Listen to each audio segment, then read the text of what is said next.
Elementary Statistics, practice test number 3, module 3, covering chapter 6 and 7. We are looking at chapter 7, estimating parameters and determining sample sizes. True or false, the confidence interval estimate of the population mean is constructed around the sample mean. Yes, and the proof is in the pudding. Just put the formula x bar plus minus e, where sigma of x bar is sigma over square root of n, e is z alpha over 2 sigma over square root of n. Estimation means assigning a value to a population parameter based on the value of a sample statistic. Everything in statistics is about population parameter. Normally we don't have it, so we use sample statistic to get it. The confidence level is denoted by 1 minus alpha times 100%. The maximum error or the margin of error of the estimate of mu based on known sigma is what we had over here. E is z alpha over 2 sigma over square root of n. The parameters of t distribution is only degrees of freedom, and degrees of freedom, by the way, is equal to normally n minus 1. What criteria are required to apply the t distribution to make a confidence interval for mu? This is part A of question 2. Number 1, the sample must be a simple random sample. Either the sample is from a normally distributed population or n is large. How large? N must be larger than or equal to 30. Population standard deviation is missing. We don't know what sigma is. Sigma is unknown.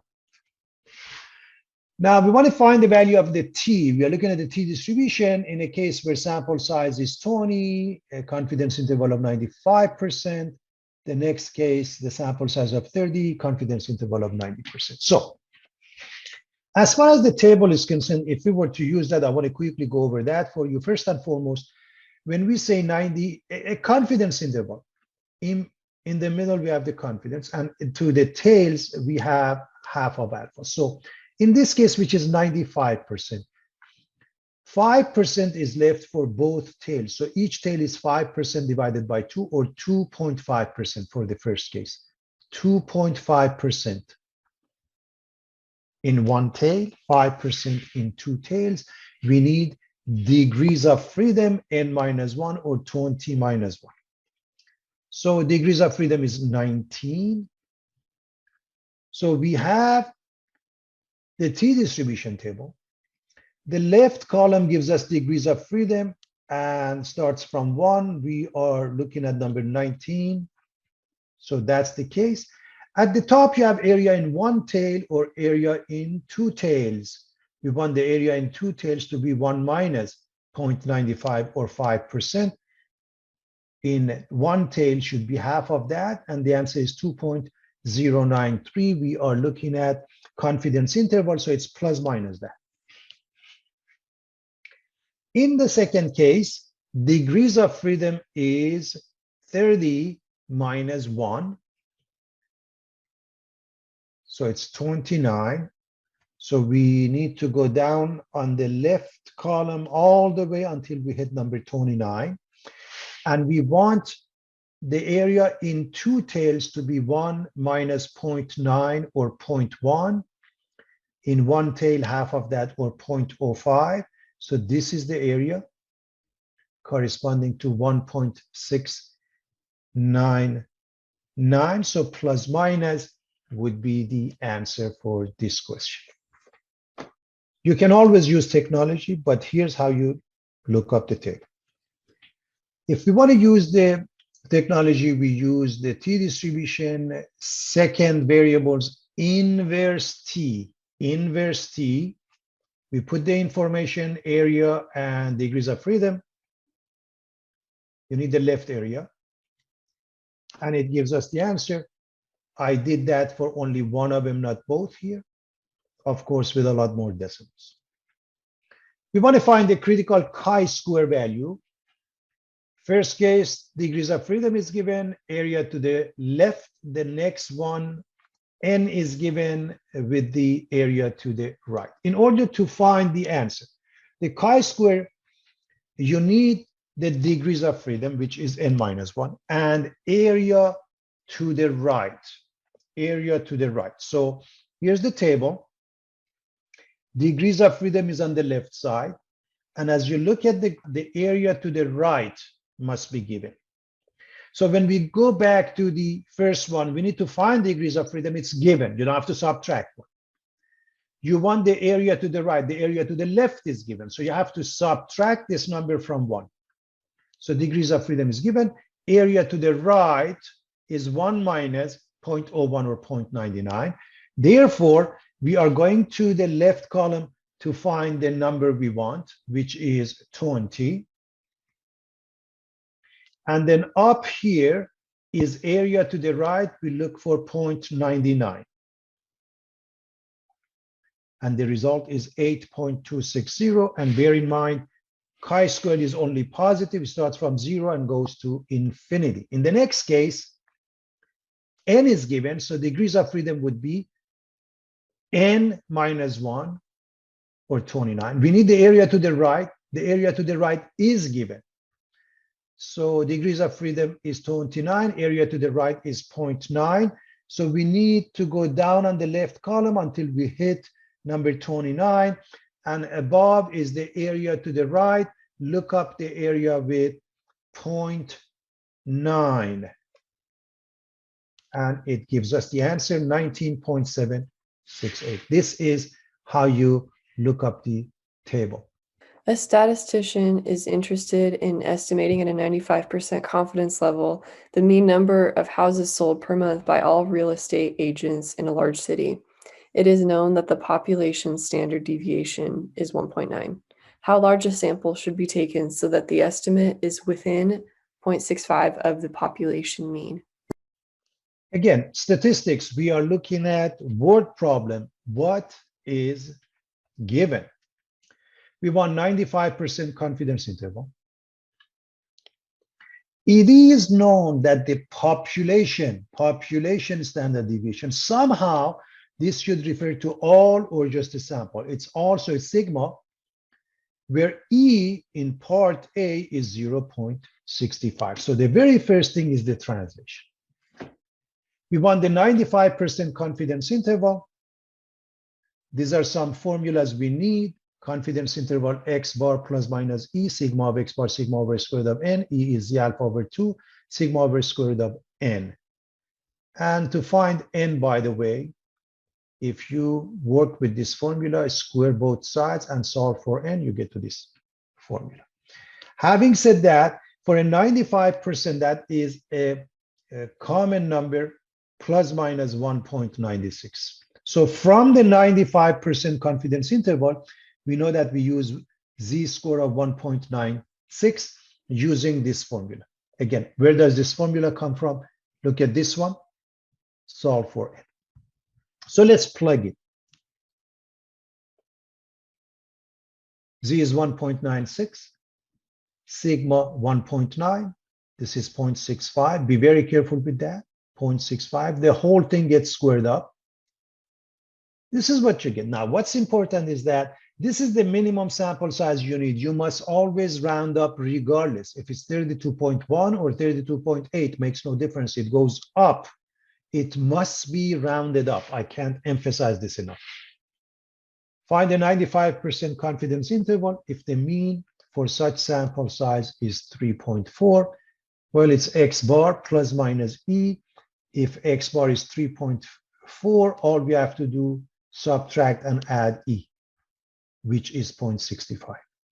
So here's one way to write it. We end up with the following. What does it mean? We are 95% confident that the true population mean is somewhere in between. We are 95% confident that the true population mean is somewhere between 2.75 and 4.05. A random sample of 20 female members of a health club showed that they spend on average 4.5 hours per week doing physical exercise with standard deviation of 0.75 hours. Assume the time spent on exercise for all female members is approximately normally distributed. What is the value of the point estimate of the population mean? Great. So what is given? We are looking at a word problem, starting with the first number. This is N, random sample of 20, N. We move on, showed that they spent 4.5 hours. They, those 20 subjects, those 20 females, that means this is X bar. Doing physical exercise with standard deviation of 0.75. Again, this number goes to all or goes to 20. Because it goes to N equals 20, it's S. It doesn't go to the population, to the all. And therefore, those are the given. N is 20, X bar is 4.5, S is 0.75. So the first thing I wanted to make sure we understand is what's given. Now, what is the value of a point estimate? The PE or point estimate of mu is always X bar. X bar happened to be 4.5. We want to come up with a 98% confidence interval for the mean time spent on physical exercise of all such females, which means X bar plus minus E, but this time E is a T alpha over 2 S over square root of N. So with that being the case, 98% confidence interval, that means alpha is 0.02 in two areas. So alpha over 2 would be 0.02 divided by 2, or each tail has the area of 0.01. We look up the table or use the technology. By now, we are pretty good at it. And it becomes plus minus 2.539. So negative 2.539 here, positive 2.539 here. Let's calculate the E by plugging in T 2.539, S from here, 0.75, X bar, we don't need it, square root of N from here. And this is the value of E. Now, we need the X bar. We are going to subtract this number from X bar, and we're going to add to it. And it results in mu being between 4.0742 and 4.9258. That means we are 98% confident that the true population mean is somewhere between the two numbers. If we were to do it by technology, for example, TI, we would put confidence interval, T interval, we put the information. You have a choice of putting data if you happen to have a data, or stats. X bar is 4.5, SX is 0.75, N is 20, you want 98% confidence interval, and look at the answer here. Look at the answer we got. They are extremely close. Again, remember, technology uses more decimals. Out of 500 randomly selected adults, 300 said they were in favor of the death penalty for a person convicted of murder. What is the value of point estimate of the population proportion? Again, what's given? We are looking at proportion. So out of 500, that means N is 500. 300 were in favor, that means X. So you're dealing with a proportion, binomial distribution, N being 500, X being 300. And the point estimate of a P, population proportion, is P hat, the sample proportion, X over N. So point estimate of P is P hat. What is P hat? P hat equals X over N. And it's 3 over 5 or 0.6. How about the 95% confidence interval? We are going to use the proper formulas, P hat plus minus E. Mu of P hat is P, sigma of P hat is square root of PQ over N. P and Q are missing, so we use square root of P hat Q hat over N. E would be Z square root of P hat Q hat over N. Very similar to what we did for the mean. This is a proportion. So with that being the case, we have to calculate this. And as you recall, for 95%, it was 1.96. We've done that before. Plug in, P hat is 0.6. Therefore, Q hat is 1 minus p hat. And that's how we come up with 0.4. Plug in, do the math. This is the answer. Now you are going to subtract this from p hat and you're going to add to it. Which means we are 95% confident that the true population proportion is somewhere between these two numbers, 0.5571 and 0.6429. If we were to use the technology, confidence interval proportion, we would put the information x in 95% confidence interval and look at those numbers. With 4 decimals becomes identical to this one and this one. With 4 decimals, they are identical. How large is a sample needed to be 99% confident that the margin of error is 0.025 for percentage of golfers that are left-handed if we assume that 15% of the golfers are left-handed based on a previous study? So when we look at these formulas here, in this case, if we solve for n, we get this formula, z alpha over 2 squared, p hat q hat over e squared.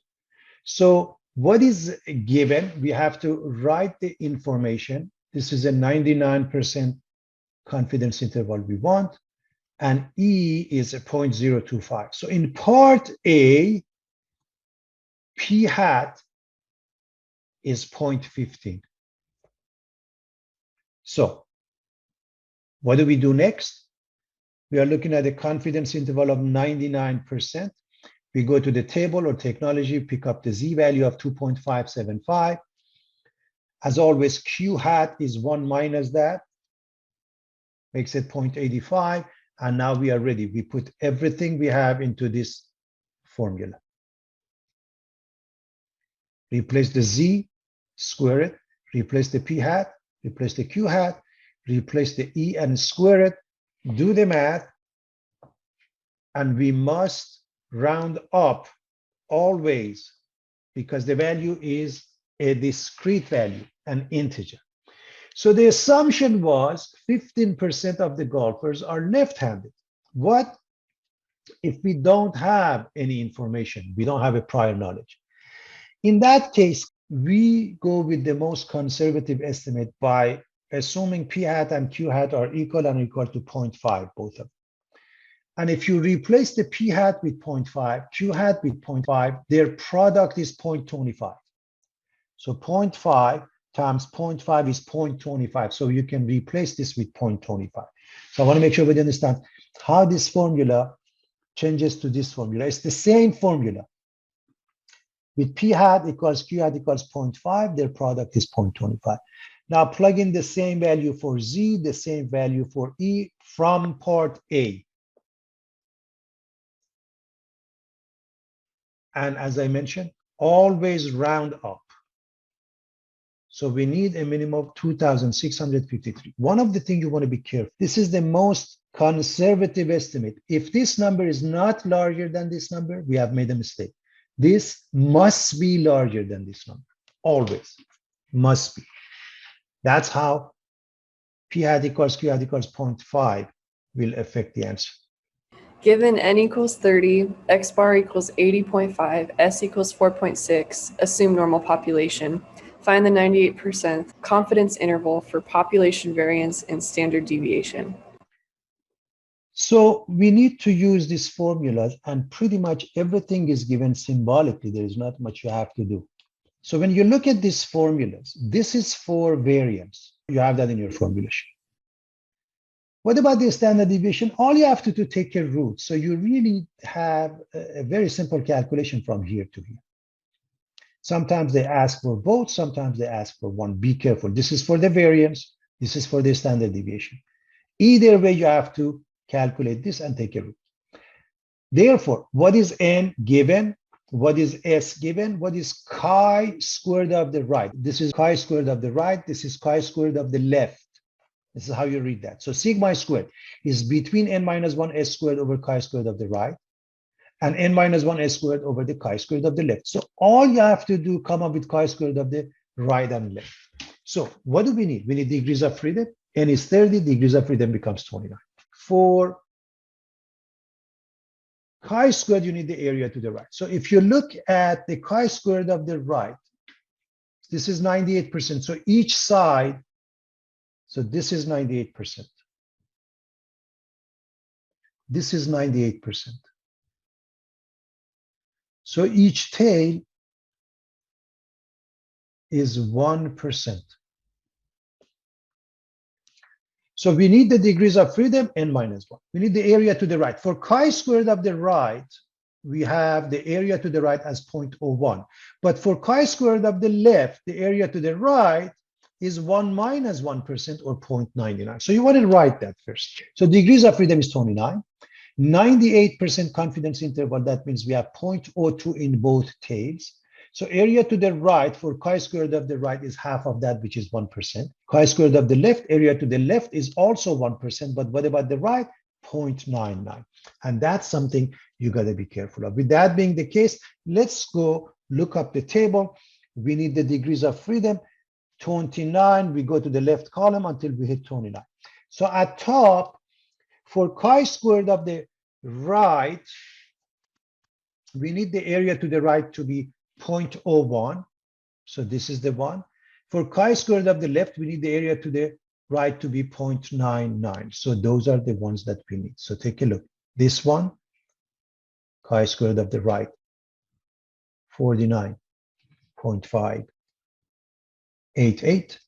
And area to the right 0.99 results in 14.257. So that would be probably the part that takes a little bit of time. The rest is very mechanical and easy. Just plug in. So we have all the information. We are ready to plug in. When we do the math, sigma squared is between those two numbers. Normally, we want the confidence interval for standard deviation.